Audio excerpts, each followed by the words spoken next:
the racing bulls, as they've said that they officially only really want to be referred to, despite the fact that I feel like we've all kind of come around to like V-carb as a pseudonym for it somewhat. But just talk to me about this livery because it's very striking, very similar to I mean, I guess I could sum it up with welcome back RB16B somewhat with this white Red Bull that we've got. Yeah, I think a lot of people are very happy with this. I am also incredibly happy with it. Mostly, I think a lot of people are really happy just because it is somewhat reminiscent um, of that Red Bull car that we saw way back. It was a few years ago now. And everyone loved it. They went to, oh, please, make this your livery like permanently, or at least change it. And obviously, Red Bull, we'll get onto them later, but it's pretty predictable what they did.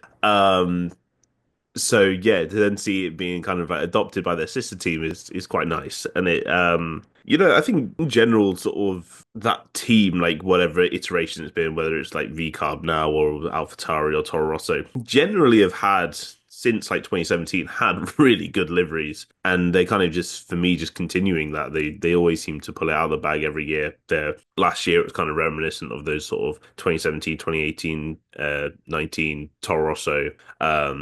Which is really nice. And now they've got to this all white car, which is really cool. And I think like Jawad mentioned, like that it's not like white with a ton of black carbon on it. It's a fully white car, and it's like wow, we're now seeing in color. Incredible. Yeah, absolutely. And Owain, it is the only, this amount of white car that it is on the grid this season. So there isn't really going to be an issue of having to stand out.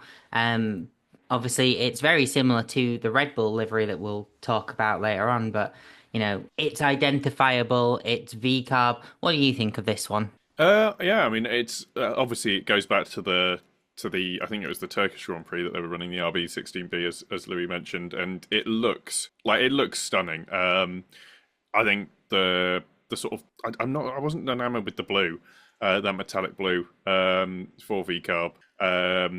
And with the sort of mix of colours, but I think it's interesting. I think just to see that Red Bull have even allowed this. Obviously, like this, like you could yeah, obviously they've always been relatively similar, but it's kind of it is going to look like there are four Red Bulls on the grid at any one time, which I think clearly they I think they're trying to move the brand closer again, that little bit when it comes to Red Bull. And the other thing I think makes me think of is it's not quite the same, but if you're as old as I am, you'll remember David Coulthard's final race in Brazil in 2008. Unfortunately, he got spun out of it, but he did have a white Red Bull, which is, I think, where we sort of see how good that color combination looks. That white, red, and yellow. That white, but with spots of yellow in and red, really does look. It's a great livery, and I think one of the other things it does, just sort of to help VCarb at least, is as much as you can say it's kind of dictated, not really dictated by a sponsor in some ways, but I think it does make some of the things, particularly Visa, pop on the car a lot more than previously. And you know what, I kind of glad we just get to look at it all season. As it should be their livery, but I don't think it's as I don't think it's necessarily so one off as the RB16B was. And I think it's sort of almost better for it just to have that little bit extra blue in. I think they've nailed the graphic design of this one absolutely perfectly. Yeah, absolutely. 100% agree. And yeah, just that white allows the sponsors that are on the side to pop a little bit more too, which, your title sponsors will be very happy about VCarb. Certainly so.